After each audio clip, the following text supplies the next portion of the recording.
നാഥനായി പിറന്ന അഷ്റഫുൽ ഖൽഖ് മുഹമ്മദ് മുസ്തഫ സല്ലല്ലാഹു അലൈഹി വസല്ലം തങ്ങൾ സർവ്വലോകത്തിനും അനുഗ്രഹമാണെന്നാണ് വിശുദ്ധ ഖുർആൻ പറയുന്നത്. എങ്കിൽ വഹാബി നേതാവ് KV ലത്തീഫ് മൗലവി തിരുജന്മത്തെക്കുറിച്ച് പുലമ്പുന്നത് നിങ്ങളൊന്ന് കേൾക്കുക. പ്രസവിക്കുന്നതിന് 2 മാസം മുമ്പ് തന്നെ ഭൂതലം വിട്ടുപിരിഞ്ഞു പിതാവ്.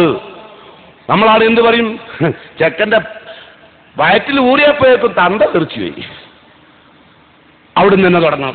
പിന്നെ 6 വയസ്സായപ്പോഴേക്കും ഉമ്മയും പോയി, ഉമ്മയും ബാപ്പിയും പോയി. പിന്നെ തൊടുന്നോടൊക്കെ അബ്ദുൽ മുത്തലിബും പോയി, അബൂതാലിബും പോയി. ആരൊക്കെ സംരക്ഷിക്കാൻ വരുന്നോ, കഫാലത്ത് ആരേറ്റെടുക്കുന്നോ ഓലൊക്കെ മരിക്കുകയാണ്. സത്യത്തിൽ നിങ്ങൾ അഷ്റഫുൽ ഖൽഖ് റസൂലുള്ളാഹി എന്നല്ല പറയാ, അറിഞ്ഞാല് ഇതാ ആളില്ലേ. നമ്മൾക്ക് നോക്കട്ടെ, ചില കുട്ടികൾ ഉണ്ടായാലും നമ്മൾ പറയും എന്റെ മറ്റേ കമ്പനി ഉണ്ടായതും ഈ പീടുണ്ടായതും ഇവ ഉണ്ടായതിന്റെ ശേഷം. ആ ദജ്ജാലുണ്ടല്ലോ, ഓ ഉണ്ടായതിന്റെ ശേഷമുള്ള പ്രശ്നം മുഴുവൻ പറയാറില്ല, ഉള്ളിലുണ്ട്. മുജാഹിദുകൾക്ക് ഉള്ളിലുണ്ട്, മറ്റോട് പറയാറുണ്ട്. കണ്ടോ, മുജാഹിദുകൾക്ക് ഇത് ഉള്ളിലുണ്ട്. ആ ദജ്ജാൽ ഉണ്ടായതിന്റെ ശേഷമാണ് എന്റെ മറ്റേ ഇത് ഉണ്ടായത്. നിങ്ങൾ ചിന്തിക്കണം, ഇത് റസൂലുള്ളാഹിനെ ബഹുമാനിച്ചുകൊണ്ട് കേരളത്തിലെ മുജാഹിദുകൾ പറയുന്നതാണ്.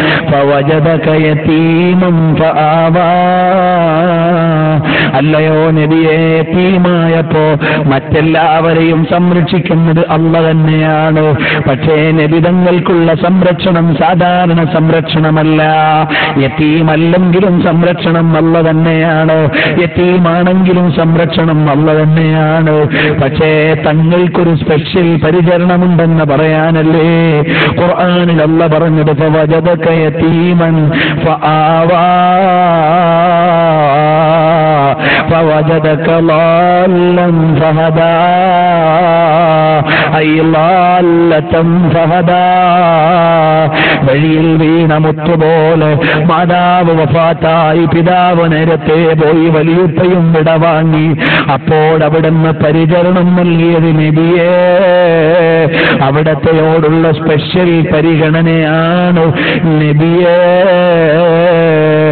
എന്ന് നബി സല്ലല്ലാഹു അലൈഹി വസല്ലം തങ്ങളെ കുറിച്ച് അവിടുന്ന് പറഞ്ഞില്ലയോ?